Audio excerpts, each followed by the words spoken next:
Bueno, y una de las cosas que Henry me contó que quería compartirles es cómo él tuvo una iniciativa que desarrolló, que seguramente vas a volver a hacerla Sí. ahora, en la casa común, in the common house. Yeah. Can we switch to English now? Okay, if you Okay, want. yeah, sure. Let's do it. An exchange, a language exchange. So this initiative, it is called Brunch Milonga, and it started how many years ago? 12 años. 12. Sí. Wow, 12 years ago when he decided to host a brunch and a milonga, mix those two activities together Common house. in a common house to get the word out about tango and as a space. No, not to advertise tango, but just to have an event that people would enjoy. Okay.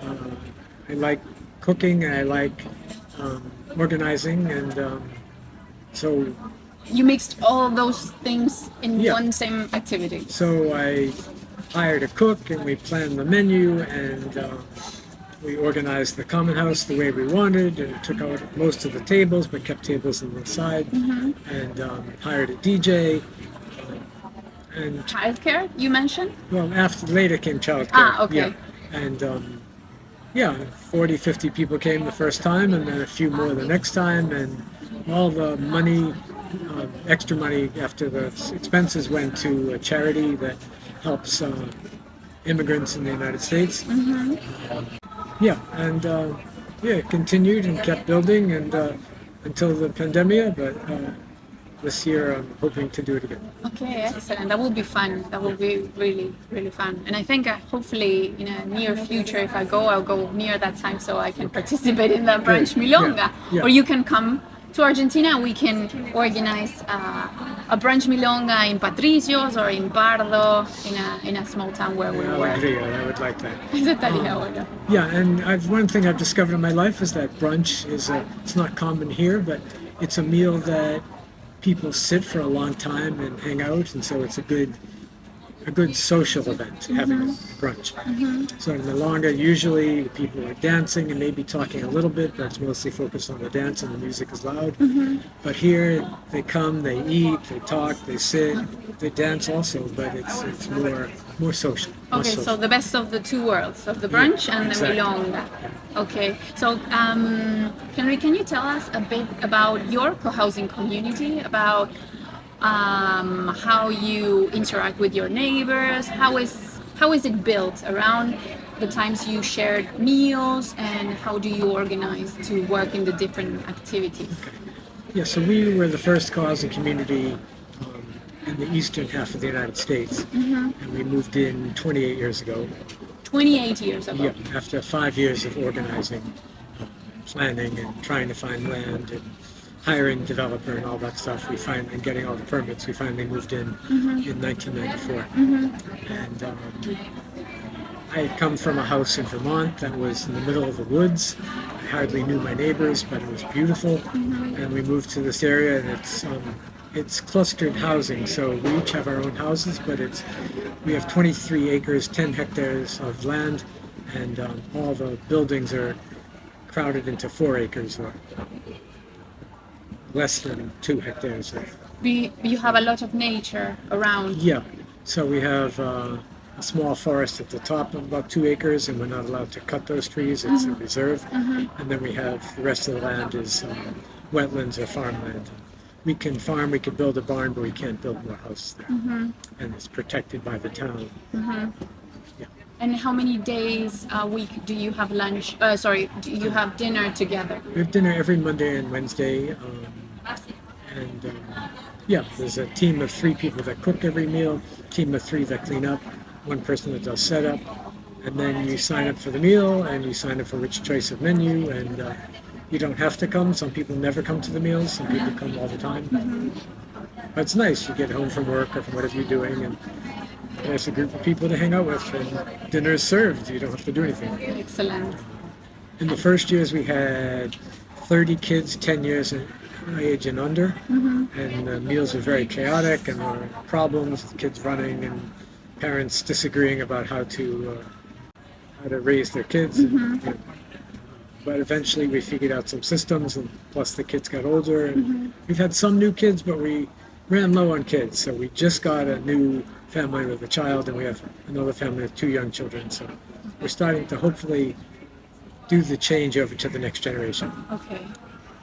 Because there is senior co-housing. It's quite common in my country, but You wanted to continue being intergenerational. yeah, I have no interest in living in an old community of old people. Okay. You know, I mean, I don't mind old people, but I love the diversity.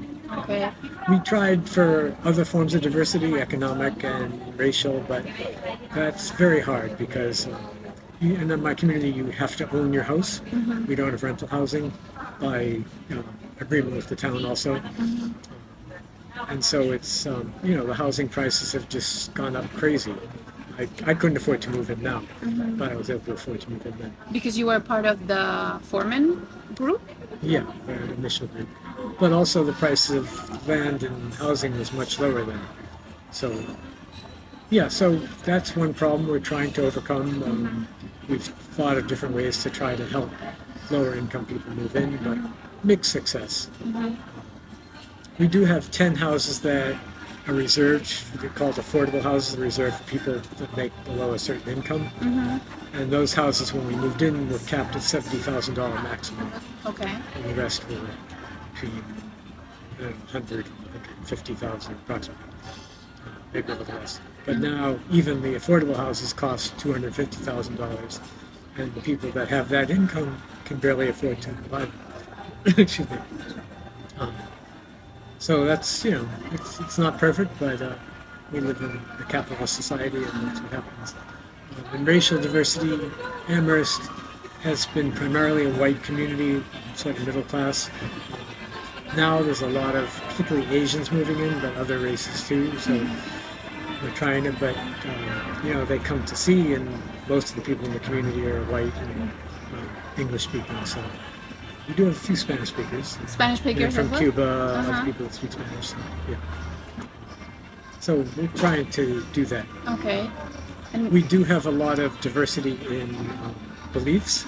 We're not a commune. We don't have one shared philosophy. We don't share money. so what are the things that you like the most about living in co-housing, and what are the challenges that you think you have on a regular basis that you have to work on because of living in a housing community? Yeah, so really the best things are having a group of people, especially during the pandemic.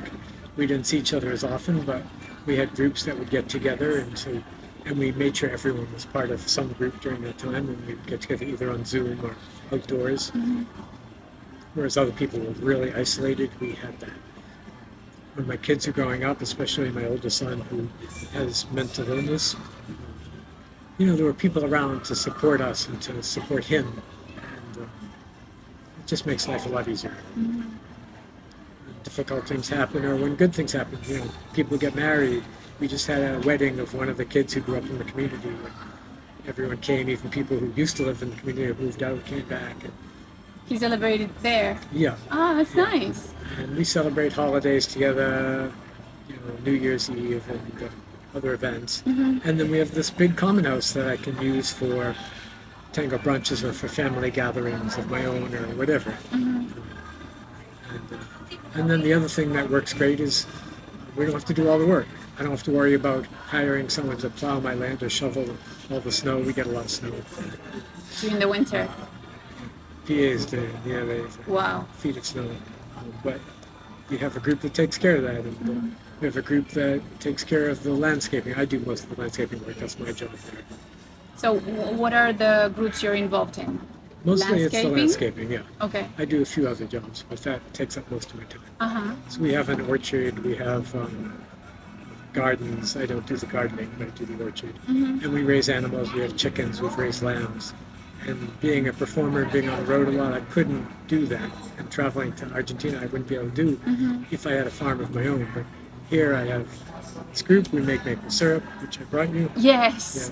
He brought me this organic, amazing homemade maple syrup. Then in another episode, I think I will share the story of I was looking I was looking for maple syrup here because I wanted to try some new recipes, and somehow I manifested a present from Henry with maple syrup. So thank you so much. Yeah, and we really met by chance because Yes. my teacher knew Pablo and Pablo knew you. And yeah, and I live in co-housing and my teacher knew that. So it's, yeah. So, and what are the challenges that you think that for people who are interested in co-housing, what are the challenges that you have to face? But I mean, it's worth the effort of making it happen. Completely, yeah, completely. And The biggest challenge really is developing it. We developed it ourselves, and you could hire a developer early in the process, but that costs a lot more money. But to find land, to figure out a way to structure the houses together. I mean, now there's a lot more community, so it's easier. Since we were one of the first, we had more challenges with that. But we had a good team of people, and slowly we worked through stuff and came up with systems. You move in, you don't really have the systems, but eventually you come up with a work system and a system for organizing things and figuring out what gets lost, and a system of governance. Now we use dynamic governance or sociocracy. So we have 4 main groups, and everyone's part of one group. So I'm part of the PALS circle, which is plants, animals, and landscape. There's also the buildings and grounds. They take care of the common house and repairing the roofs and stuff like that. Then there's Common House Committee that takes care of the Common House and makes systems for that and make sure everything gets done. And if it needs to be repainted or if you need new furniture, they take care of that. And then the 4th circle is community life, and they deal with organizing meetings and organizing social events and dealing with interpersonal conflicts. So we have a really nice team of people. If you're struggling with someone, you can go to that group and they'll organize a system where you can try to repair the relationship with that person because you live with those people. exactly. Yeah. And you want to make things work Yeah, for the most part. for the most Just a part. few people, it's like, never mind, I don't need to make it work with them. But no, really, we try to make it work. Okay. And even people that I don't care for, if they, like there's this older woman who I didn't really care for that much. Now I actually appreciate her more, but for a while we just butted heads. We struggled with a lot of just disagreement on a lot of things. But she was older and needed a lot of help, and so we have a listserv. People put out an email saying, hey, I need an orange. And within 5 minutes you have 20 offers of oranges.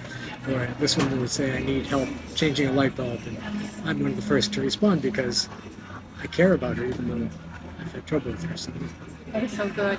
Okay, so, well, Henry, thank you so much. Yeah. Muchas gracias por contarnos De nada. esto de tu me gusta rutina. mucho en compartir información sobre esta forma de vida, porque pienso que es importante y bueno para todos. Totalmente, bueno, y ese es el propósito de vivamosjuntos.com, dar a conocer en español sobre cohousing, sobre las distintas experiencias y todo el conocimiento que ustedes en estos 28 años generaron de las experiencias y sus aprendizajes. Es un conocimiento muy valioso para todas las comunidades que se están formando, no solo en Estados Unidos, sino en todo el mundo, para poder aprender Sí. de esas lecciones que vivieron y poder saltar un paso más.